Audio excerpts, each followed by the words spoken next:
You've tuned into The Mountain Gardener with your host, Ken Lane. Gardening, it can be challenging, but with these simple insider tips, you'll reap huge rewards. Now, let's tune into today's Mountain Gardener with Ken and Lisa. And we are back with Lisa Lain in the studio. She comes each week and just shares her garden knowledge.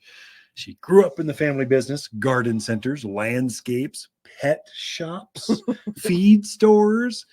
So back in the day, when was that? 1972? Yeah, well, way back then? It would have been late 60s. Late 60s. Yeah. So, yeah, you're just a young thing. You look good, this old man. Anyway, we've been married for 37 years, coming up in July. Mm-hmm. And we got 4 kids. And I found out over the years, Lisa is an amazing gardener. And so we just have her come in and share her garden knowledge. So what do you got for us today, Lisa? Welcome to the studio. So thank you. So we have been busy unloading mini trucks. It is spring. If you haven't been in lately, you need to come back in. It's a whole new Because story. we're trying to find places to cram plants at this point. So we've gotten a lot of beautiful perennials in, some great shrub roses in, lots of nice shrubs, just a lot of everything. And they're all in bloom. It's amazing. Yeah. The trucks, you open up the doors, a month and a half ago, they were green, evergreens, lots of green, or twigs. Twigs. Lilacs are pretty once they start blooming, but they're kind of twins in a bucket. Otherwise, well, now they come out, everything's in bloom. It's just really, the butterflies follow you across the yard as you carry a cartload of flowers over there. It's kind of fun. Sure.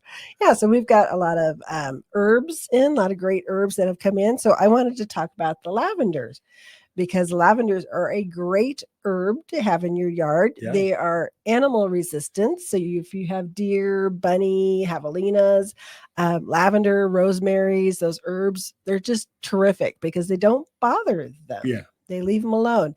Lavenders do like a nice sunny spot. You're going to want at least 6 or more hours of sun for these guys to bloom nicely, to do well. And then also well-drained soil. So most of them do really well in containers. So no problem going in containers. Drainage. As long as it's got a hole in the bottom. Yeah. The water naturally drains out. So it kind of makes sense. Mm-hmm. So, but if you're putting them in the ground and you got that really heavy clay soil, you might want to think about that or really amend your hole because that's very important to them. When lavenders, there's a lot of different kinds of lavenders. There's English lavenders, there's French lavenders, and there's Spanish lavenders. Arctic lavender. And Arctic, I don't think so. No, they're mainly a Mediterranean plant. So the English lavenders are ones that most people think of that have that real spiky blue flower, purpley flower that comes out of there. Very, very fragrant. And we carry 2 different kinds mainly. Sometimes we'll have more, but the Goodwin Creek is a great gray leafed lavender. It's a taller one, almost like a shrub. So it gets 4 by 4. So it gets to be a good size. Yeah. And it gray foliage sends off that purple spike, very fragrant. The flowers and the foliage is very, very fragrant. The other one is the Munstead, which is more compact. It's about a 2 by 2, a little bit smaller, a little more compact type of shrub. But there again, sends out that real pretty purple flower on there. That hovers real long. It's long. The flowers hover much taller above the foliage on English. That's how I determine which one it is. And we use those mainly in commercial landscapes or just tough places where it's surrounded by asphalt and it's just hot. Lavender loves that kind of spot. So more sun equals more flowers. Definitely.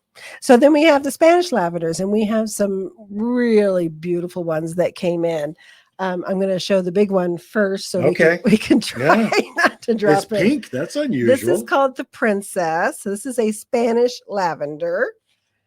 So it's going to get about 20 by 20. Has that really nice bright green foliage with kind of a what color would you call that? It's not the blue. It's not the pink. It's pink. Kinda... It's violet. Pink with a violet overtone. I like that. Violent overtone. It's very, very unusual for lavender. Lavender is always purple or blue. This is definitely not that. It still smells like it. This is a beautiful 2-gallon, and we have a lot of these in These there. are They're stunning. magnificent. Put one in a pot by the front door or someplace nice and warm. It would be excellent. So that's called the Princess. Yeah. And then we also have one This that's is too big for the studio. This is like instant plant. It weighs like 20 pounds. But look at it. 20. It's bigger than my head. It's huge. It's beautiful. My gosh. Pink Princess. Or just Princess. That This one's pink- the Princess. The Princess. The Okay. Princess. This one is called Ghostly Princess.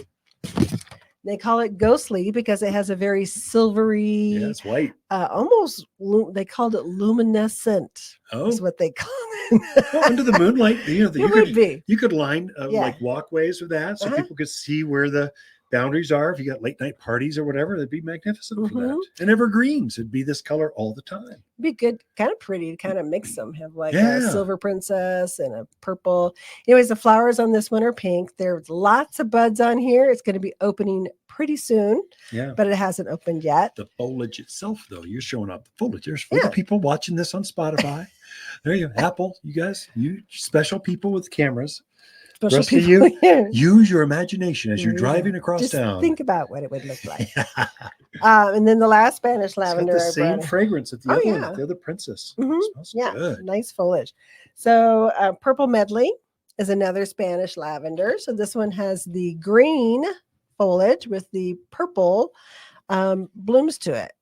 Very, very pretty. And I had someone describe them as they look like little pineapples. The way Yeah, the they do blooms look look like on pineapples. there. Look at that. They're hovering Yeah. maybe 6 inches above the foliage, like little tiny pineapples Mhm. above with like little wings on top or something. It's kind of fun.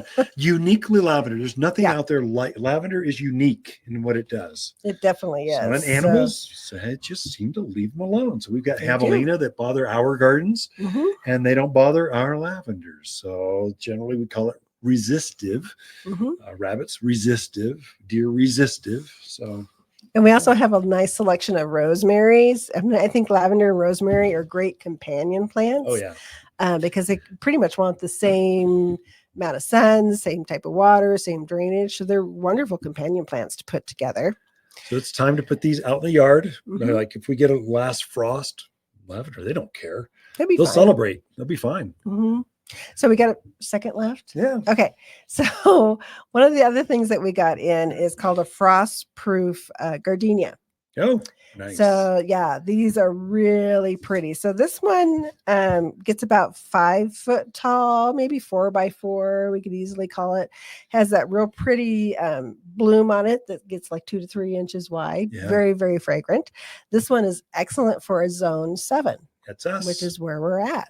So it's a really pretty one to try out there in your yard, also in pots. So I definitely would check those out. Is there anything I should have else talked about? I mean, I'm you've used got to a lot running going out of on. time. Gardenias. I mean, we grow gardenias Mm-hmm. ourselves. They're an amazing plant. People don't think you can grow them here, but you Yeah. can. I think they grow better than some of the other Mhm. plants, and they're wonderful on a patio because that fragrance just fills up. I mean, lilacs are great, Mhm. but they're good for about 6-8 weeks, and then And they're they're out of done. bloom. They're just pretty plants. Mhm. Gardenia has this wave. They're like ever blooming, kind of like roses are ever blooming. Mhm. They just always set off flowers. And that frost rose is a really performer for Mhm. here. So why not? Every yard should have one. I agree. Any last tips you want to give it? Because you got an extra. You I just cut it see. short. You I wanna am be done? not used to having time. Usually I run out of time and I create all these things. I'm like, oh, I'm going to talk about this and I'm going to talk about that. And then you start counting me down. I'm like, oh my gosh. Talk about the new shade structure. I mean, we got this beautiful new shade structure gotta check between that the out. 2 greenhouses. It just changed the entire Mhm. environment. It feels like it's all 2 acres undercover. Mhm. It's just Beautiful. magnificent. It'll take the pressure off the plants, off the team. They don't have to water as often. We're Mhm. hoping that customers will shop a little longer. Go, Yeah. it's so nice here because it's so shaded. It I'm tempted really to put one in the parking lot so you can park underneath it. This is so pleasant. Ken and Lisa Lain, the Mountain Gardeners. Water's Garden companion plants of the month are lilac, columbine, purple plum, and our Prescott poppies. These silk beauties look delicate, but really one of the toughest bloomers in the gardens. These wildflowers come in vivid colors of orange, red, pink, and white that are ideal for the hard-to-grow areas in your yard. You're going to love your backyard again. Prescott poppies can only be found at Waters Garden Center, 1815 Iron Springs Road in Prescott. For a more fruitful garden, increase success in the landscape that just feels better, then tune in daily to the Mountain Gardener podcast. Subscribe through your favorite podcast streamer or visit watersgardencenter.com. Better yet, visit me directly right here at Waters Garden Center. Thanks for tuning in.